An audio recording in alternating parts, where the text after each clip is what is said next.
Welcome to another round of Prem and Proper here at SDH. We'll take you through kind of the gap week here in the Premier League. The deadlines have passed when it comes to anybody who wants to go play in Saudi Arabia. The Turkish League still has another week when it comes to any possible transfers of folks in and out.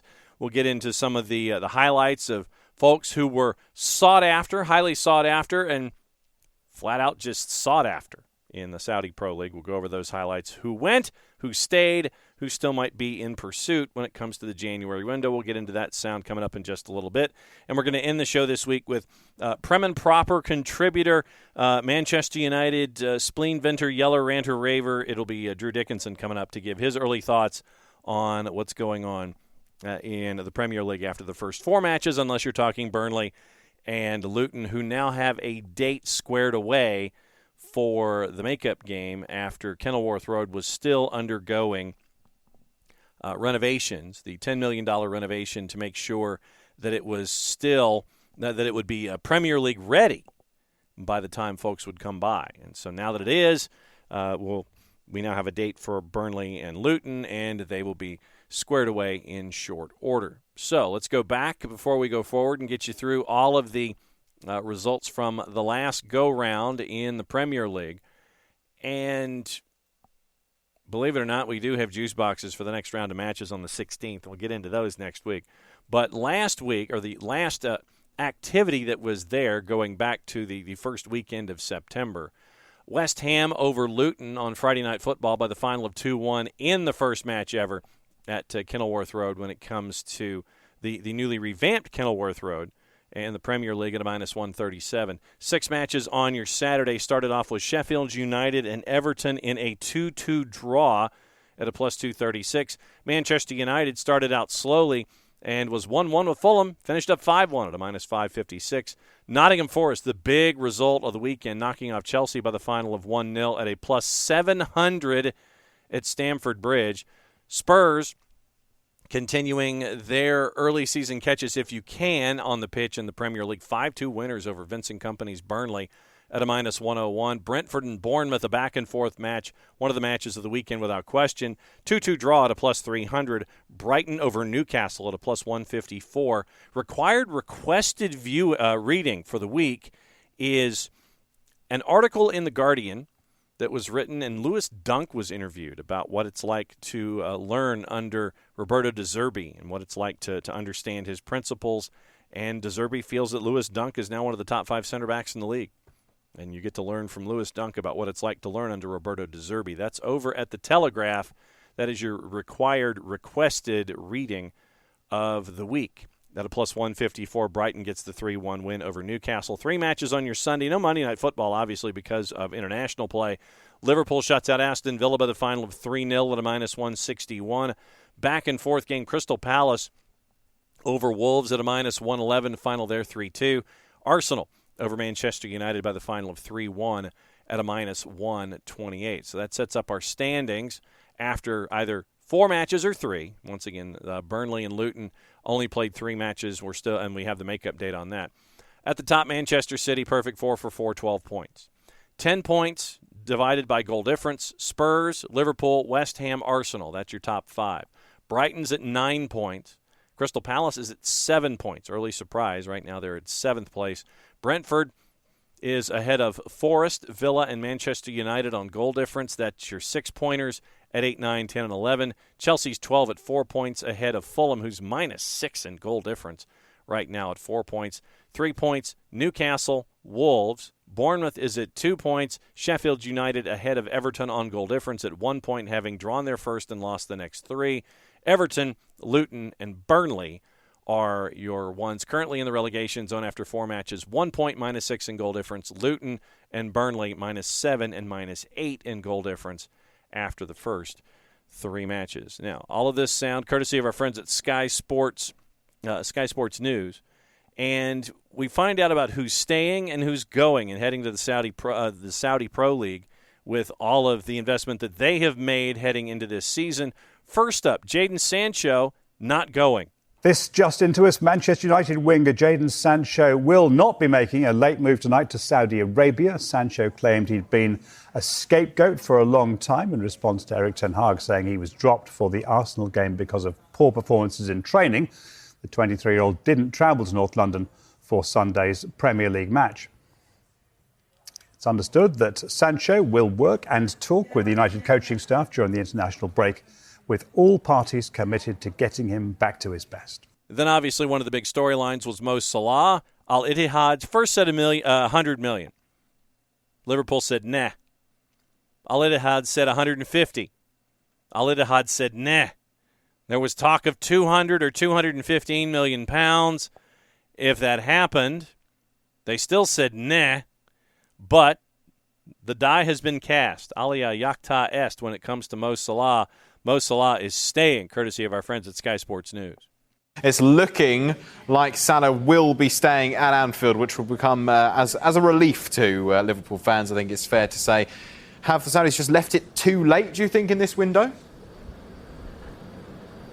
I think so. Now, obviously, no second bid has come in as yet. As you spoke about, Liverpool have been quite clear throughout this summer that Mo Salah wasn't for sale. And, of course, last week on deadline day over here, they rejected that £150 million offer for Mo Salah from Al Ittihad. That deal would have been structured with £100 million up front with £50 million in add-ons as well. Our information at that point, although Liverpool looked at it and felt that this was the end of the matter, but our information was that Al Ittihad were prepared to go even higher and come back with a revised bid, even going as high as £200 million. But that so far hasn't materialised, and as you say, to do it now, it probably doesn't make sense. It'd be very difficult to get a deal done at this late hour, of course, and at the same time as well, we also know that the Saudi Pro League want to be very respectful of Liverpool Football Club and their stance, and in the future, there's every chance that the Saudi Pro League will look to do further business with Liverpool as well. So for now, they've been told that Mo Salah isn't for sale. As I say, it's been a consistent message throughout this summer as well. They have tested the water. They've got the very same answer and the door shut in their face effectively. They will be back in for Mo Salah at some point. It certainly seems that this will rumble on in future transfer windows as well. However, at the moment, they're respecting Liverpool's current position. Therefore, their next offer for Salah is more likely to come in a future window. And Mo Salah will continue to score goals in the Premier League for now.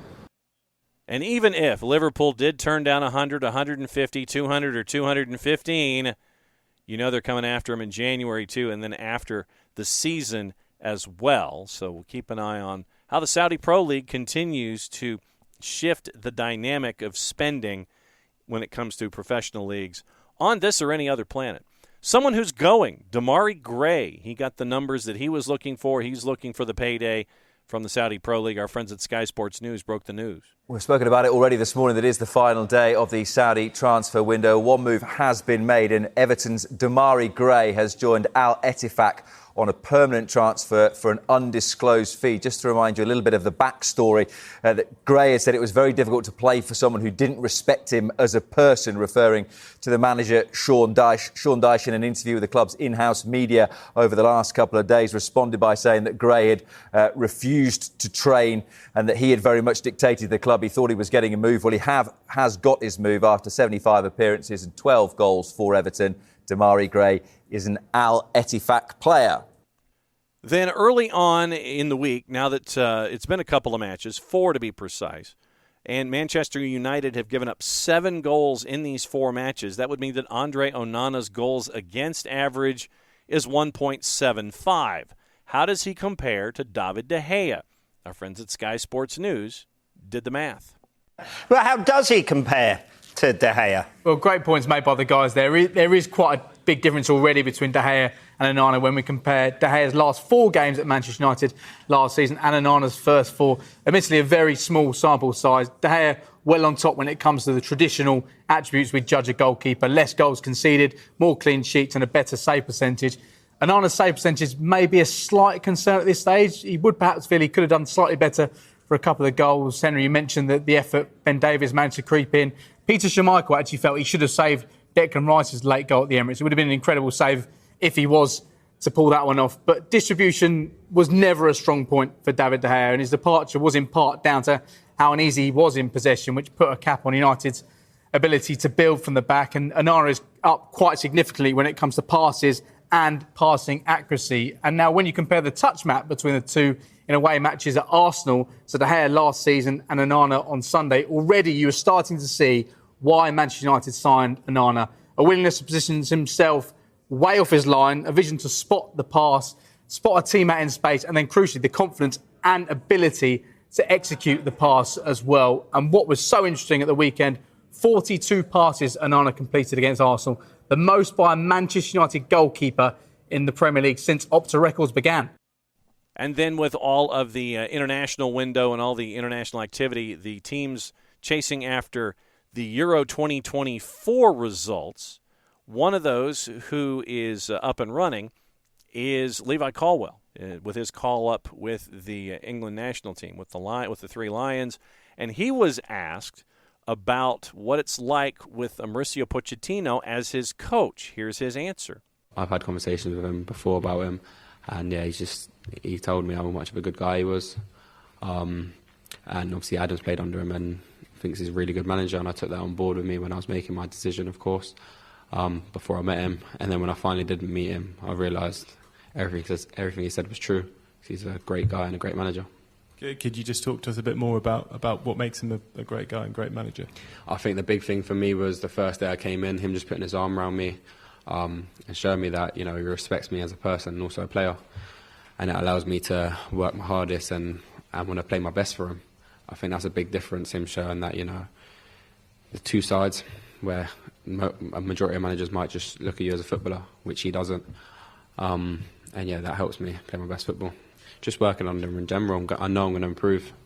I can guarantee that because he's such a good manager and he will push me. He won't let me have any off days. And that's what I need. Someone like me, if someone lets me go to sleep, I might just, have a good day, have a bad day. But I need someone there just to give me that kick up my bum and say, keep going. And that's what he does. Courtesy of Chelsea and the English national team their own selves. Looking at the standings, just so everybody knows where you're heading. England right now at the top of Group C. They're 4 for 4. Goal difference of 14. They've only given up one goal, 12 points so far this season in Group C as they're chasing the top spot in Group C in Euro 2024 positioning. And now we bring in our resident angry Manchester United supporter, Drew Dickinson. Drew, what do you know so far? Well, I don't know a whole lot. I guess I'm kind of like the Glazers. I don't really know nothing. I know about money and I know about greed, I guess. But I'll digress when it comes to that. No worries. So sale, maybe not. They might pull it off the market. Sir Jim Ratcliffe was thinking, okay, I'm in. And we've heard nothing official about it being pulled off the market.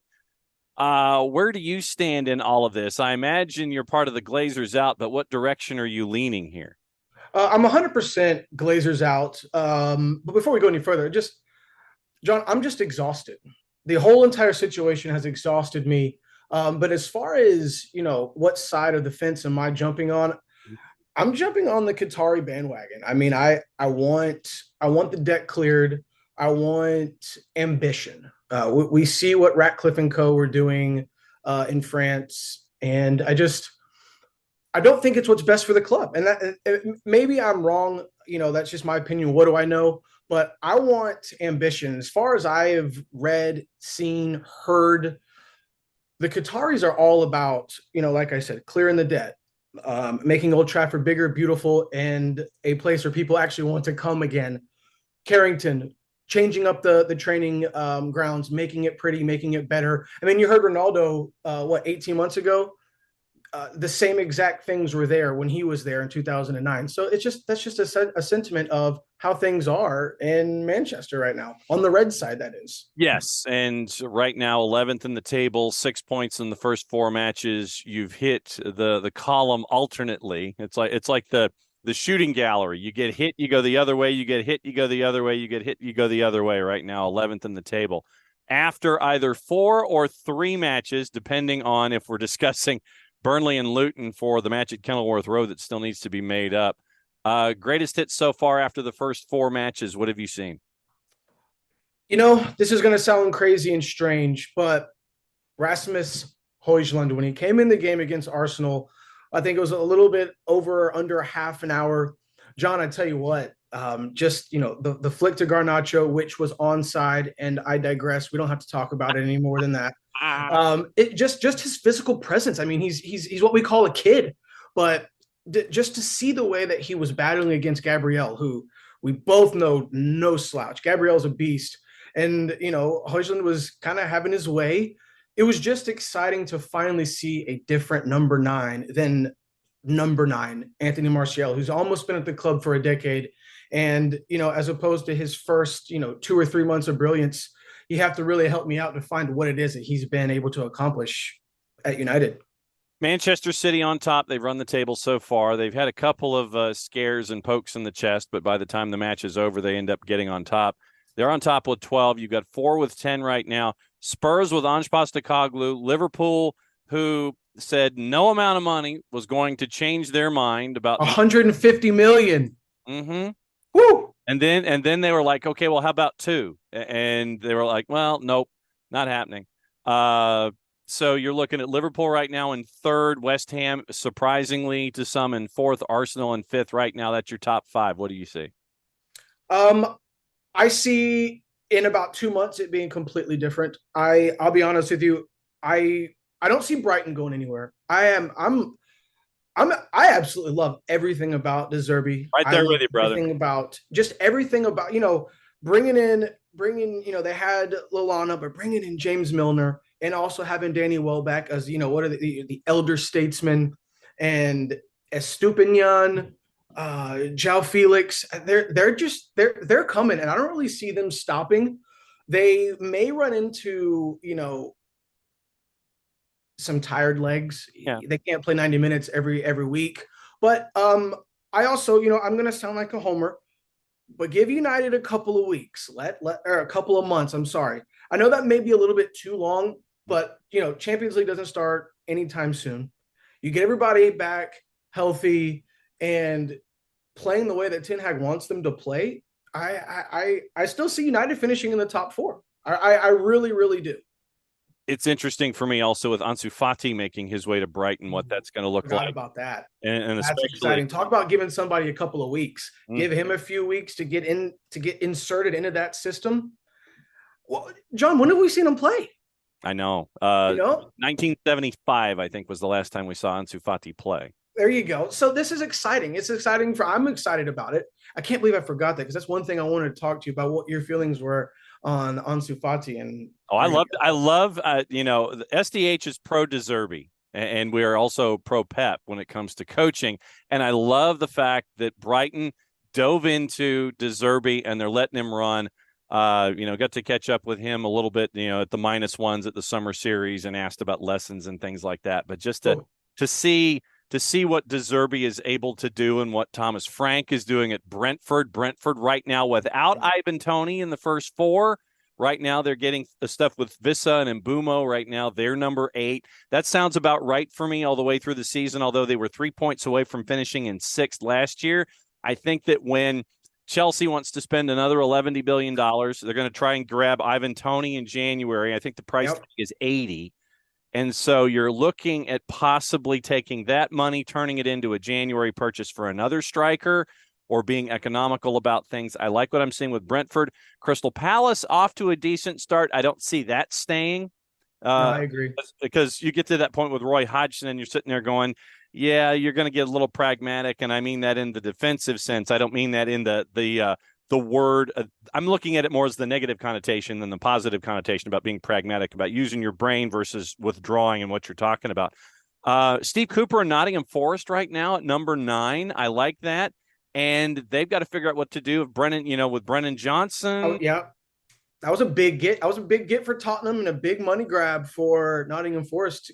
I mean, look at the youth they have. I mean, look at Elanga. He's only going to get better. So I'm impressed by Nottingham Forest. So then let's go down to the bottom 7 and look at Newcastle right now. 3 points in 4 matches. They only have the 1 win. 3 losses on the spin right now for Newcastle. Wolves, Bournemouth, Sheffield United, Everton, Luton, and Burnley. And I will admit, we haven't had the chance to go, fully in depth as to what we stare at. I know that you stare at what's going on at Old Trafford. I am riveted by relegation fights. I mean, John, the last 3 or 4 years, look, the City have run away with it, and the most exciting part of the Premier League has been the relegation battle. I mean, Everton, hanging on by, just threads the last 2 years. It's just been exciting. My friends and I talk, what if their first season in that glorious new stadium on the Merseyside Sea is in the Championship? Yeesh. And I don't want to interrupt you, but I also want to bring up, you mentioned him a few seconds ago, Newcastle. Yeah. I think they're ready. I think they're primed and prepping for Champions League. You got Almiron and Gordon who are playing. They're not playing at the topest level they can, but I think that can change. We may see a switch when they come back from international break. One of those two is going to go to the bench, I think. Mm-hmm. But have you seen their Champions League group? How exciting for Newcastle fans to have that draw. Or the groupiest group of death that's ever been grouped. I don't think anyone could have said it any better than you just did. Oh man, we looked at that, and I know that the gifs are out there with Jamie Carragher sitting there going, and it's like the face gets closer and closer and closer. Yes. Every team that gets named out. I'm looking forward to that groupiest group of death. Let me ask you, and as we can put this on the record now, and obviously we put this stuff on in pencil. Okay. With Wolves, Bournemouth, Sheffield United, Everton, Luton, and Burnley, who are your 3 that go back down? I'm going to go with Burnley. Oh, okay. Yeah, I just don't think Kompany has enough. I really don't. I think he needs another 2 years, and I think having a squad back in the Championship will help. They came up so fast. And listen, John, you know as well as I do, they come up, they go down, and they come right back up. So they're no stranger to this. Like I said, I think Luton, Burnley, okay. Luton Town, and I'm sorry, I think this is going to be the year. I think this is the year that Everton bites the dust. I don't think Dyche has enough in the tank. Who else is out there? Who's going to want to come coach this team? They've already gotten. Big Sam, bring him back if you want. Oh, he's already probably sent his resume over to Goodison Park. He's like, ready to go. I'm ready to go. He can put any price tag on it that he wants at this point. So that's my 3. That's my 3, and I'm writing it over here, like you said, in pencil. Mm-hmm. I got you. We're going to shove it to the side, and we can revisit this. Oh yeah, absolutely. In a few months, because this is what's exciting about this. No doubt. I agree with you on Luton. I just don't see enough offense. I really don't. You wonder where the goals are going to come from. I think Sheffield United goes down. And I'm looking at Wolves or Everton as my 3rd because of when Julian Lopetegui basically goes, yo, dog, where's my spending? And they're like, nah, go ahead and go out the door after 8 months. And then they bring in Gary O'Neill, who at Bournemouth knew how to operate a club that wasn't spending, because you've got Bill Foley and Michael Jordan as the new ownership group, the actor, not the basketball player. Creed and the guy that owns the Vegas Golden Knights. Yes, it's a big difference there. Bournemouth knows how to operate economically within their framework. They get it. So that's why when they brought in Gary O'Neill, I was down with it. And Gary O'Neill has operated in these ideas, so he knows how Wolves operates, and he's cool with that. But I don't know if that level of lack of investment is going to help. And you mentioned Everton, because of Everton having to deal with the ownership issues, Bramley Murdoch, FFP, not spending anything, Sean Dyche making sure that he's going to make sure that everything's going to be correct. 1-0 every week or whatever. That hurt. What a guy. But also, John, it's just a toxic environment. The fans hate it. It's like guilty pleasure. That's the only reason why they show up.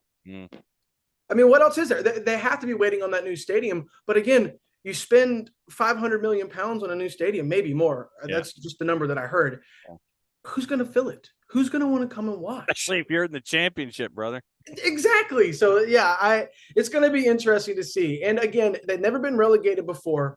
And honestly, as a fan of the sport, I hope it doesn't happen. Yeah. But, at this point, they've hung on. Just how much more luck can you have? Exactly. resident angry Manchester United fan and one of our analysts here at Prem and Proper, Drew Dickinson. How do folks follow you on the media that is social? You can follow me on Twitter at Dickinson Jr. 18, DICKINSON JR18. Got it. And on Instagram, and this is tricky, Drewski 18 with 5 eyes. I know. I'm looking into kind of maturing up a little bit and changing that. Okay. But who knows? Drewski with 5 eyes and the 18 on the gram or the IG, as the kids say, and it's fun to see you vent your spleen about Manchester United. You ain't seen nothing yet. Oh, I know, brother. We're only 4 matches into a season out of 38. We're 10% done. And well, John, this happened last year. So I know how deja vu. Yeah, I know how to handle it. Oh, before we go, Jadon Sancho, what do you think? Oh, shoot. At this point, the transfer window's closed. Mm-hmm. I think Ten Hag needs to do what Ten Hag does. I think it's time to put your arms around him, coach him, and if it doesn't work, send him to Turkey because they've got a week left in the window. Well, here's the thing. Ahmad's hurt. Anthony could be gone. So if Sancho sticks around and performs, he could become a vital piece to the offense. But it's up to him, John. It's up to him. That's another round of Prem and Proper here at SDH. Thanks for hanging out with us once again. Keep an eye on the Euros and all your favorite clubs and your teams, and also keep an eye on the lower divisions too. While we're at it, the lower divisions in England still going on, still going strong. They've got activity coming up next weekend as well because of the play that is going on once again with the teams chasing the Euro. You've got League One and League Two action. Some of the matches obviously postponed because of weather and such. But keep an eye on the lower divisions and see what life is like down there on your favorite streaming service. And Friday Night Football, Saturday and Sunday with League One and League Two. Great storylines working their way through with all those teams as they fight for relegation, for promotion, and hope to stave off relegation when it comes to the English football pyramid. That's another round of Prem and Proper. We'll be back at it next week to kind of preview things as we get you ready for the activity in the Premier League. Enjoy the Euros. Enjoy where your favorite players are playing across the planet. We'll be back at it again next week. For Drew, I'm just John. Thanks for hanging out with us here on SDH. Play it safe, everybody. Enjoy the game.